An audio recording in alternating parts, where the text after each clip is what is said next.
Shalom, shalom, shalom. Welcome to Los Caminos, the Ways of Israel. This is Rabbi Moshe Otero. We've been touching on a topic that was initiated by a question from one of our viewers regarding, must I honor my father and my mother even though I may be a victim or been abused by them? So the real question is, while honoring one's parent, is it fundamental? There are exceptions to such honoring as we understand by the Torah. But keep in mind, by honoring these exceptions, they still fall within the proscription of extending one's life or not. According to Jewish law, while honoring one's parent is a fundamental mitzvah, commandment, there are exceptions for cases of abuse, physically, sexually abuse, and what have you, prior to making a priority the child's well-being. And Jewish texts acknowledge the potential of abuse of parental power and recognize that protecting one's physical, emotional health overrides the obligation to honor abusive parents. But the key here is to demonstrate that the parents are abusive or not. And this is what many don't look at. Of course, the child that feels that he was abused or she was abused will always hold to these exceptions. The obligation to honor parents, the Torah commands children to honor their parents, is father and mothers in Exodus chapter 20, verse 12, which I spoke about in my last video. The mitzvah is called kivud av ve'em. It's considered one of the Jewish core value. And it's a monolith commandment, regardless whether the abused or supposed alleged abused child is trying to remove that obligation or not. It also involves various acts of respect and deference and care for one's parents. There are exceptions to this case. Jewish law also emphasizes the importance of hayecha kodim, which means that one's own well-being comes first to even honoring the well-being of one's father and mother. This is clearly, if I am not for myself, who am I for then? The principle allows for the exception when honoring parents would cause, here is the caveat, for those who have been victims of their parents, or if feel they've been victims of their parents, the caveat relies on whether honoring one's parents would cause significant physical, emotional, and psychological harm in order to do so. In other words, they're so traumatized that they can't even come to the recognition of giving any honor. And thus, the rest of the verse that's in chapter 20, verse 12 of Exodus comes into play. Their lives are to be cut short because they're not honoring one's parents, even from a distance. Mental health and professionals often recommend that children separate themselves from abusive parents to protect their well-being. Now, according to Jewish law, there's a series of citations, of rabbinical citations, but keep in mind, these are only from a level of derabanan, not deoraita. And there's a difference between a commandment from the rabbis and the commandments from the Torah. The passage in Exodus is from the Torah. Rabbinical literature acknowledged the potential of abuse of parental powers. Practical consideration. Some authorities suggest that if interacting with an abusive parent makes a person emotionally unwell, they are exempt from the obligation to honor that parent. In other words, constant fighting, constant bickering, constant abusive action on a constant, regular basis would empower such a child to be able to not come close to the fire that's burning. In case of abusive parents, one may need to distance themselves from the parent to avoid confrontation and protect them of their own well-being. One can still fulfill the obligation, however, to honor the parents by ensuring they are cared for materially while limiting direct contact. Severity and nature of abuse are factors are factors in determining the extent of that obligation. In other words, it's not a one solution fits all type of plan, which many children, as a result of mental or psychological abuse, will tend to do that. They will label everything as abusive. That affects the parent-child relationship. Hayeka Kodim, prioritizing one's own well-being is important. Kivud av ve'am is honoring one's father and mother. And Rashaim is when one's parents are wicked or evil. And that alone is a course of action in order to be able to prove that one's parent is wicked or evil, which means there's a consistency in patterns, not just because the parent one time basically slapped you silly or basically applied parental discipline which you did not like. That doesn't make a parent wicked or evil. Many children are unable to distinguish the one from the other. There are several articles on this issue and a lot of topic as well that you can read on this, on honoring an abusive parent in all of this aspect. There was an article that was written, that I read, in the Torah library of honoring an abusive parent. Should you? Well, this article was written by Rabbi Dov Linzer, which was posted 2018 in February, in Life Cycles, Events, Marriage, and Family, on the passage of Yitro. Must a person honor and mourn an abusive parent? His answer in short is no. I disagree with him 100%. You don't override a Torah commandment for a rabbinical opinion. You need to deal with the person that they say that says that they were abused or they had parents who abused them. Unfortunately, in the Jewish community, this issue of abusive parent is well known in many quarters, especially the ultra-religious. One of the core principles in halakha when it comes to our obligation to others is the idea of our ethical obligations to ourselves. In other words, you must take care of yourself. You must take care of your welfare. One must prioritize one's own physical, emotional, psychological health, even if this means that kivud va'em must be set aside. He didn't say denied. Again, these rabbinical opinions can be very, very explosive and very condescending against Torah commandments. Let me explore a little bit, he says, in more detail.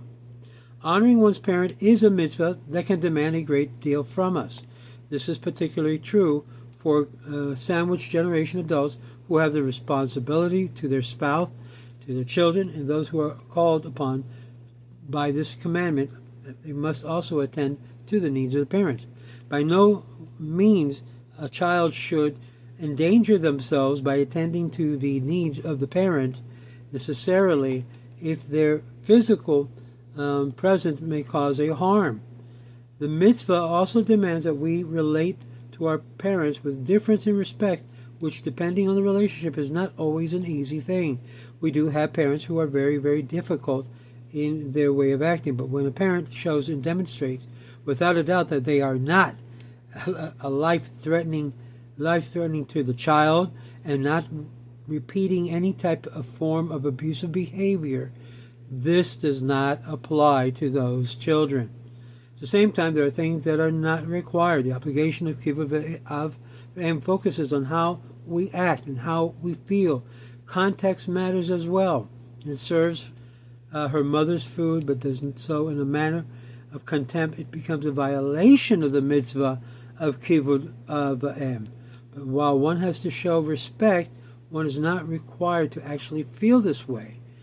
Relationships are very complicated, and the Torah does not make unreasonable demands on us. This is not always the message that we get when we come to this mitzvah. And many of us have heard the Talmudic story of a non-Jew who goes and chooses to forego a highly profitable sale so as not to wake his sleeping father, or a rabbi who made himself a footstool so his mother could get into bed. These stories have done much to contribute to the erroneous belief that one must honor her parents even at the cost of great psychological and emotional harm. But nevertheless, it holds true. There is a big difference between stories and halacha. The stories are presented in the Talmud with introductions of haiken kivud of va'em. How far does one go to help bring honor to one's parents? It is a question of ideal, not of halakhic requirements. And yet some of these stories are codified by the Rambam and Shulchan Aruch, a process that Dr. Gerald Blidstein, in his book on the mitzvah, refers to as codifying of the heroic. But one of us are not heroes.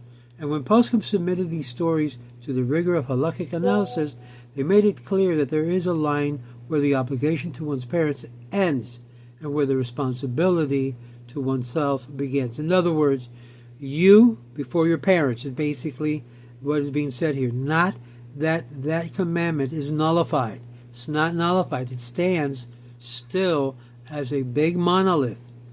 And obviously for children, having to deal with it becomes an issue of guilt. A case in point, the Talmud states that a person must not embarrass his father, even if he throws his wallet into the sea. That's in Kiddushin 32a. The statement is codified as halakha by the Rambam, Mamrim 6:7. Shulchan Aruch Yoredea 248 also makes mention. No sooner was the ink dry on this ruling that the Rishonim clarified and qualified it. They noted that while one must contribute his time and effort to honor his parents, he is not required to spend his own money to do so, and this is not referring to a case where one's parents do not have enough money to provide for their own care, which is discussed extensively in halakha.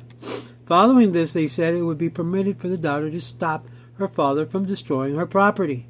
The Talmud statement was referring to a case where the wallet had already been thrown into the sea, and it's once again the damage was done as halacha asked the child to work to control her anger and not to react in a way that would embarrass her father.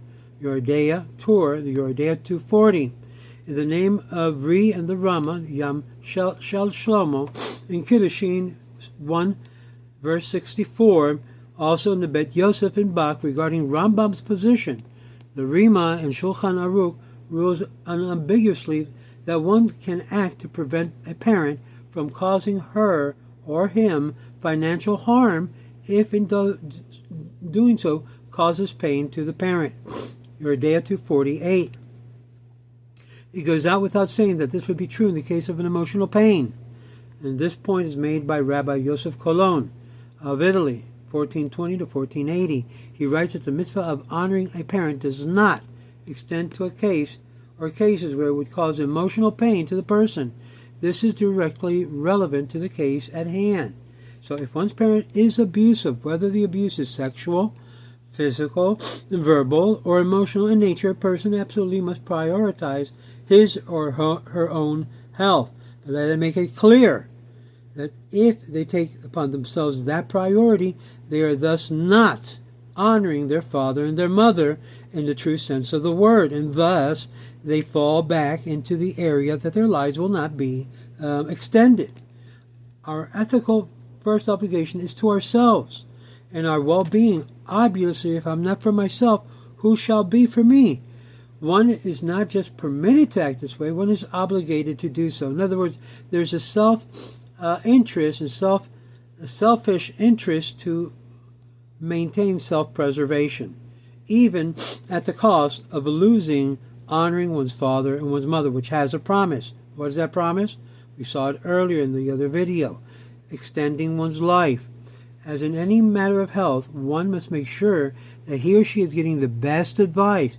Sometimes it makes more sense to find constructive way to engage with this if it's possible, rather than disengage completely, which is what many children do when they can't handle their parents because of the rage they feel, because of the emotional insecurities they have. They basically ask for the first incompetent person that will give them the ammunition to attack their parent with biblical and theological verses in order to sway their conscience from having to deal with a difficult parent. All of this should be worked out and thought through with a competent, and I'm going to warn everyone here, very few competent therapists and mental health professionals. Those who basically has the LCSW license are to be really, really, you should be very concerned when you have a therapist that has that type of license, taught and trained in the liberal arts, secular arts, that your interest as a parent will not be of concern. It is always against the child, and they start the war from within psychologically. This author, which I disagree with his opinion, says look for a therapist or mental professional. You'll be better off to speak with your rabbi, who should be equipped with this area of understanding. Often, if the abuse is in the past and maintaining an ongoing relationship with an abusive parent, let alone showing him her honor, respect, can deeply emotionally and physically cause damage to the child, and thus it should be limited. A person should try to determine what course of action would be best in his or her interest, and this can often be aided by working with a professional. Most of the therapists today are not professionals. They're only there for the money and to try to entrap, especially fathers, in legal entrapment by law. If, for her mental and emotional health, she feels that she must move away or cut off or limit interaction with the parent, this is what they should do. That is fine. But picking up the phone, saying, "Hi, Father, hi, Mother," is not going to put any child in danger. But emotionally, they may not be up to the task. And that's something that they must deal with emotionally. Others argue that the abusive parent should be defined as a rasha. Now, this opinion I also disagree. You don't call anyone a rasha unless they have actions and conducts on a regular pattern to be able to be labeled as a rasha or wicked, which would then alleviate the child of his kivud obligation. In other words, this is more for the child to be able to be justified and being able not to do the commandment of honoring their father or mother as they perceive them to be wicked parents. That's not always the case. While this particular author does not question a minute many abusive parents are indeed Rishaim, his leering of use of halakhic argument is really not consistent with what halakha actually says. I do not want to be dealing in the business of labeling, which is exactly what this author is doing by calling parents rasha automatically. Although there are a lot of rasha, especially in the Jewish community, where their sins are done very, very known to the community, and the community does not react. The community should be a protection to the children, and many times they're not. People and relationships are complex, and they act to be wicked acts, but everyone who emotionally abuses her child is, as he says, an evil person. And it's talking about emotional abuse. Keep in mind, this is brand new. A lot of these emotional abuse cases you'll find in the ultra-religious communities, where everything is swept under the rug. For me, this underscores the care that you must take care of yourself first, and that is the basis of all halakha. If I am not for me, who shall be for me? And when it comes to Shiva, the Rama rules that this is an independent obligation and not just performed to honor the deceased. Other interpreter disagrees, and I'm among those that would say no. The rule of Shiva is primarily for the deceased, and thus the child has come to that determination that it's not healthy for him to sit Shiva for an abused parent, can certainly rely on the latter opinion. And by the way, can we not say the same about a parent who basically their child had passed away and was wicked to the parent? So think about that. This is what you call burying your children early. And again, the consequences are still the same as we read in the passage of the Torah, that if you honor your father and your mother, your life will be extended, not cut off. And this we need to learn as a practical, applicable rule of Torah law. Do you have a right to not be able to honor your father and your mother, not to contact them ever again, and cut off lines for your own mental health? Sure. But you're leaving out the possibility of regaining that relationship if you're strong enough to be able to reconnect, to forgive, and to move forward with your relationship with your parent, understanding that there may be that parental abusive situation. This is a choice of a child in taking on the commandments to honor your father and your mother. This is Rabbi Moshe Otero. Feel free to write me to rabbiotero@yahoo.com. Shalom.